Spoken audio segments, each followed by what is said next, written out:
Hey guys, this is Mike with Redneck Politics, where real American voices matter.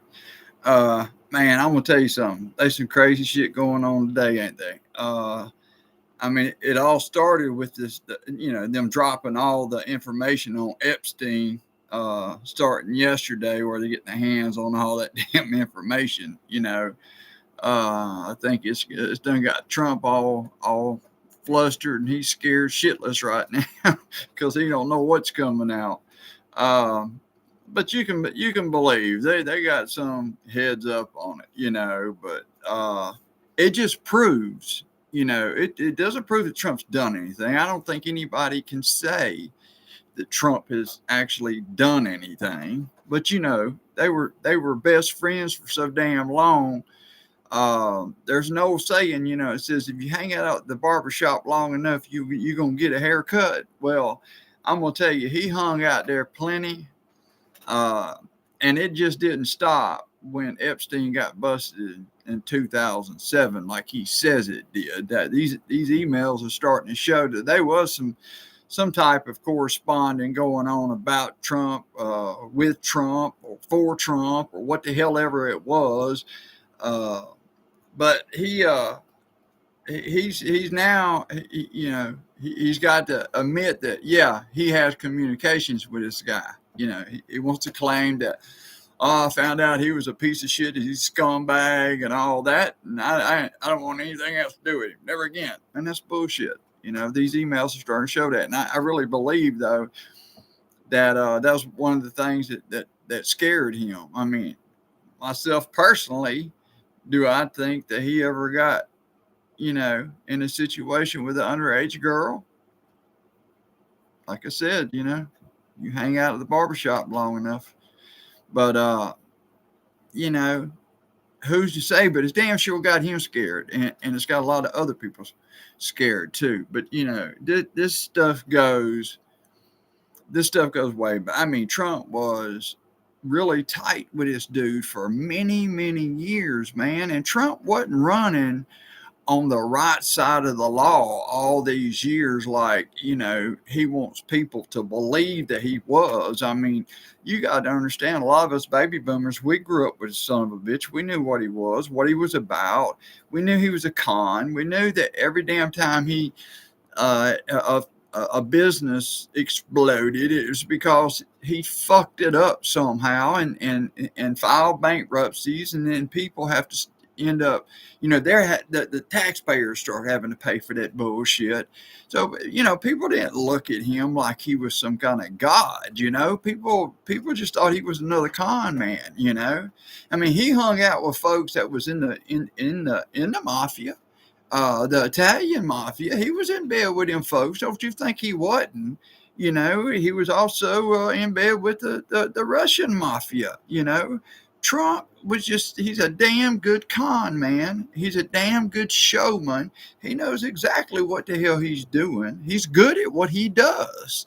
You can't take that away from him. The man is good at what he does, but you got to remember, up underneath all that is just somebody that's cold and crooked and calculated and don't give a damn about you or anybody else.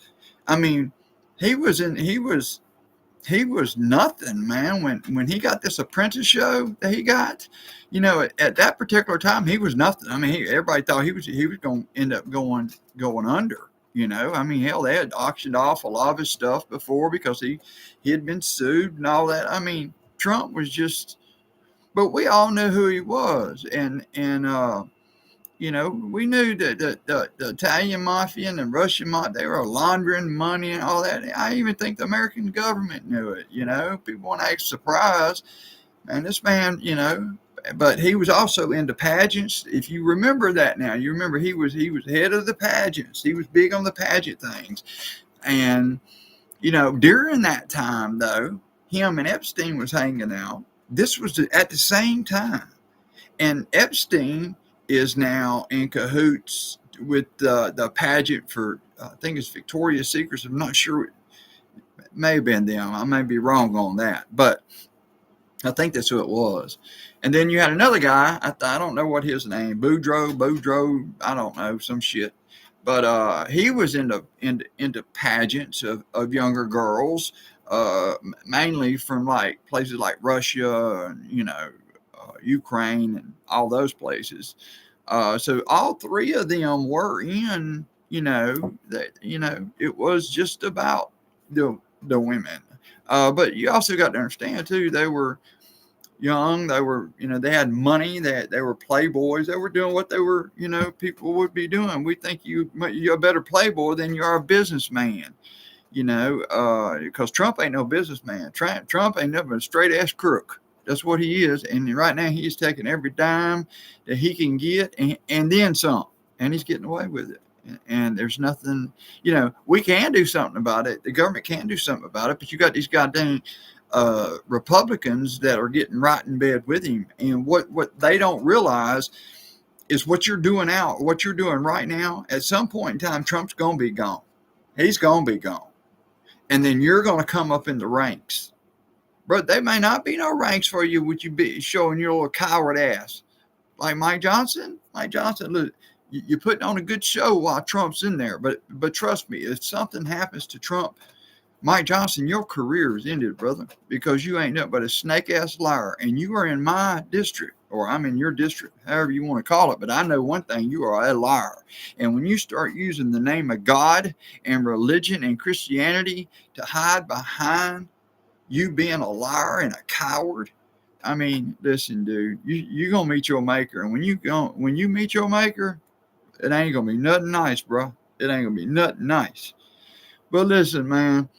Right now, Trump is he's just trying to suck everything he can out of everything he can right now.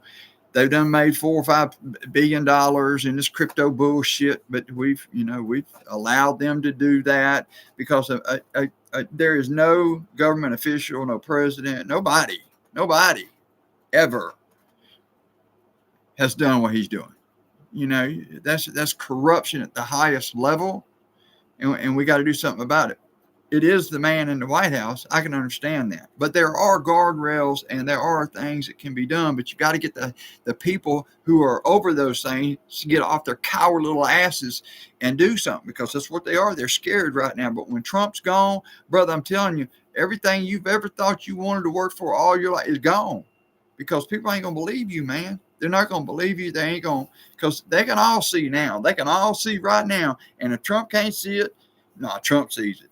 Trump sees it. When he was at the Washington Commander game the other night trying to do whatever he was doing, another one of his stunts, trying to get him some brownie points, those people booed the fuck out of him. He couldn't even get through doing what he was doing. They booed the shit out of him. So, people are they're starting to wake up to this, because here you had a government shutdown that had nothing to do with the Democrats, other than Democrats wanting to save our health care and not letting people go hungry. Man, this all started from that big ass bill, that big, beautiful bill they said. And they got all this money for all those rich folks, just like he said he was going to do. But what he didn't say that he said he was going to do was protect. He didn't. They're in there cutting $800 billion out of Medicaid, $200 billion out of SNAP, They're trying to get into Social Security next. I'm telling you, folks, they already been doing all this cutting, and that's what the Democrats are raising hell about, because now they wanted them to pass this clean CR and all that, extending the government and all that. And the only ammunition that the Democrats had was to say, hey, wait a minute. We'll let it go over the shutdown if we can get this back, because these people, you're going to take their health care away. Their premiums are going up. You're taking SNAP away. Nah, this was the Republicans doing. They did all this because this is what Donald Trump wanted. Man, Donald Trump don't give a damn about you people. Y'all need to wake up to this shit, because he's got $40 billion going out this way to Argentina. Man, where's helping our people? What the hell ever happened to helping our people? So now, if it ain't bombs you sending over there, it's bailing some other government out. Man, what about us? See, that's what I'm saying, folks. Now he's got these major damn beef contracts when we got damn ranchers in our own country that need it. They've been there for hundreds of years, man. These people didn't just come in with the wind. You got all these damn high-ass damn tariffs going on out here that's killing the soybean farmers. And they keep trying to push this damn bullshit down your throat that it's not a tax. You know it and I know it, brother. So it's time we get him out of there, man. It's time we do something. We need more of these no kings marches, man. We need to do something. We need Gavin Newsom. We need more of these Republicans like Green and Kinzinger and all of them to step up and do, y'all need to call this sucker out. So Republicans, I didn't mean to. Yeah, I did. I meant to throw your ass up under the bus. You need to do something, people, because this is ruining our country. And it may take generations to get it fixed, man. And our kids don't deserve that. I appreciate it, y'all. Please hit the like button, the alert button. Please hit the subscribe button. This really helps me out a lot. I don't charge anything from nobody. So I appreciate it, people. Y'all have a good one. Thanks.